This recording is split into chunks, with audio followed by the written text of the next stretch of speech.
What is going on, Legend Riders, and welcome back to Sans Bikes. And what a week we've had. 8 killer new e-bikes have dropped, and why I think Shimano could be in a bit of trouble. And before we crack on with these epic 8 videos, riders, we just hit 50,000 subscribers at Sans Bikes. I'm absolutely blown away, and I want to thank each and every one of you riders for your support. Without you, Sans Bikes does not exist, so I'm absolutely blown away. You know, 50,000 is a massive milestone. I want to thank my wife, Bea, who allowed me to dream. 5 years ago, I had this crazy dream to become a YouTuber. I gave up my daytime photography job, like pretty much a couple of months after starting YouTube. She said, go for it. I took a year off, photography, and it all worked out, So massive shout out to Bea, who now is filming a lot of the videos, editing a lot of the videos. We've got Martin and Pablo also filming a fair bit of the videos, and Sam the mechanic. Massive shout out to everyone there. And also, of course, Sans Bikes is not possible without our amazing sponsors, Schwarby, Quadlock, and Toe Peak. Definitely legend companies and legend products. I love you all. Now, let's get on to the video. And number 1, the brand new Specialized Levo Gen 4. Rolling on mullet wheels, 160 travel up front and 150 in the rear. We've got 2 motor options, the Specialized 3.1 with 101 Newton meters of torque and 666 watts of peak power, and the S-Works 3.1 with a whopping 111 Newton meters of torque and 720 watts of peak power. All Gen 4s will be coming with an 840 watt hour battery. You can also get a range extender, and later in the summer there will be a 600 watt hour battery available. Weight coming in from 23 kilos, available in 5 sizes, and prices starting from 7,999 euros. And riders, the Levo Gen 4 review is live on my channel, link in the show notes if you haven't seen it. But to give you the cliff notes, everything has changed on the Levo Gen 4. We've got a new motor, we've got new battery, new display, new remote, new kinematics, new everything, and everything's improved over the Gen 3. I'm going to put it out there and say this is the best electric mountain bike I've tested to date. And hot off the press, the new Santa Cruz Bullit, rolling on mullet wheels, 170 treble up front and 170 in the rear. Powered by the Bosch Gen 5 motor with 85 Newton meters of torque, but strongly rumored to be upping the power soon. Coming with a 600 watt hour battery, and you also can get a 250 watt hour range extender, weight coming in from 22.4 kilos, available in 5 sizes, and prices starting from around 7,000 euros. First of all, Santa Cruz, can you get me those press releases a bit earlier? Because obviously we're shooting it again, because this is definitely an important release. 170, 170, loving it. Loving the Geo. Obviously they've gone away from the VPP suspension, which I don't really mind. I'm sure it's going to ride really well. Also, 22 kilos, 7,000 euros starting point. I think this is going to be a very popular bike this year. Number 2, the Unno Mith. Rolling on mullet wheels, 170 treble up front and 160 in the rear. Powered by the DJI Avanox motor with 105 Newton meters of torque and 850 watts of peak power. And in that boost mode, a whopping 120 Newton meters of torque and 1,000 watts of peak power for 30 seconds. Coming with an 800 watt hour battery, and the weight, a very impressive 21.3 kilos, available in 3 sizes, and prices starting from 9,999 euros. The Myth has to be one of, if not the best looking e-bikes for 25. What do you reckon, riders? Put it in the comment. And 170, 160, killer geometry, the DJI Avanox motor. There is a lot to like about this bike. And I got an email from the man, the myth, the legend, Cesar Rojo last week, and possibly riders, fingers crossed, I'm going to be testing and reviewing this bike soon. And before we crack on with the next e-bike, a massive shout out to Quadlock, the long-term sponsor at Sans Bikes. And Quadlock have just released an epic new product for us e-bikers, and that is the waterproof wireless charging head. Quite simply, you attach this to your bike on your handlebars, and you run a cable to the motor on Shimano or Bosch at the moment, and it charges your phone out in the trails. I absolutely love it. I've got it on my propane Shresh, and it is perfect for those long days in the saddle.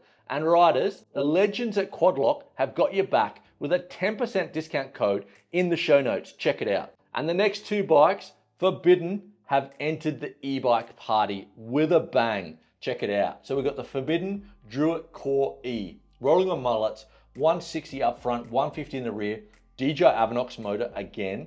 We've got the 800 watt hour battery coming in 22.6 kilos, available in 4 sizes, and prices starting around 8,000 euros.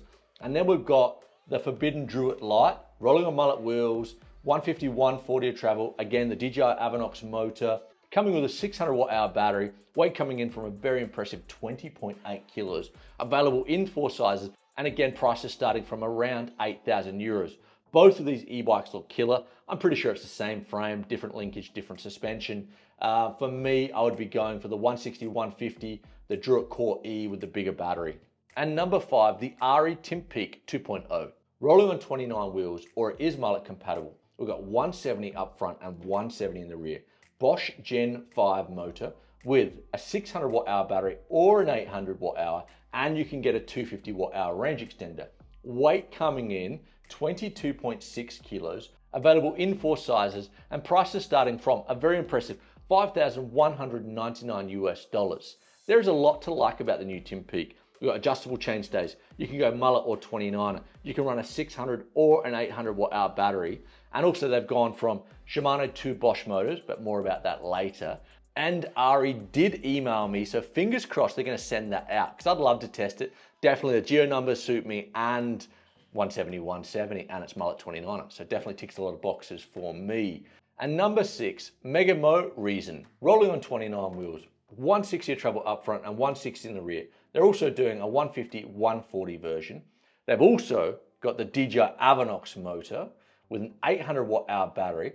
And get this, the weight coming in at 18 kilos, available in 3 sizes, and prices starting from a very impressive 4,999 euros.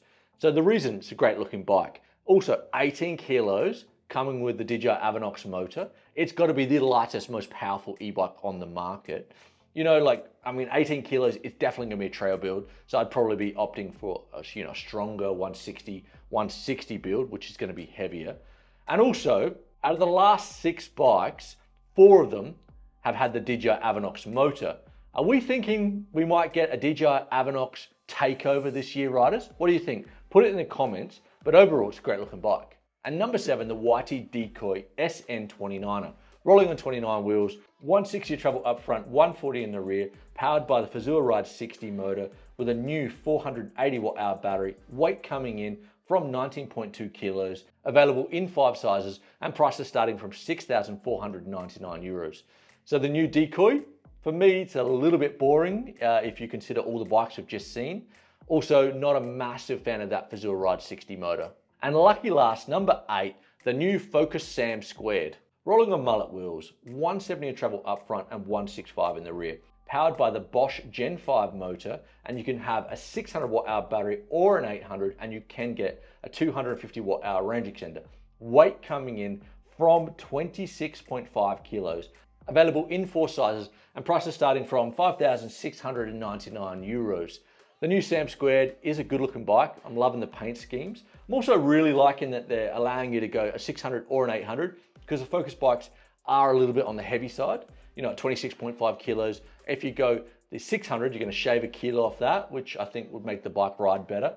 Overall, good looking bike. Now on to why I think Shimano could be in a little bit of trouble in the e-bike space. Well, if we look at the last 12 months or 18 months, major brands like Santa Cruz, Pivot, Merida, and now Ari have moved from Shimano to Bosch. And it seems like the brand managers are preferring Bosch.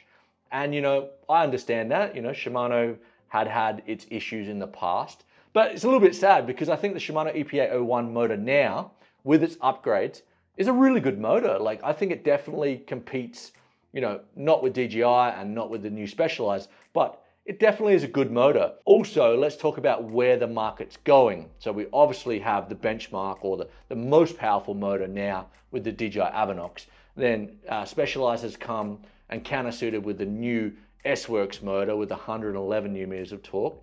Super powerful motor as well. And it's rumored that Bosch Gen 5 is going to get a power update soon. So it begs the question, where does Shimano fit in all this? Shimano's not known for speedy updates, so I wonder if they are going to update, or maybe it's too late. Anyway, riders, that's just my thoughts, what I've seen. and observed over the last year? Let me know what you think in the comments, love to know.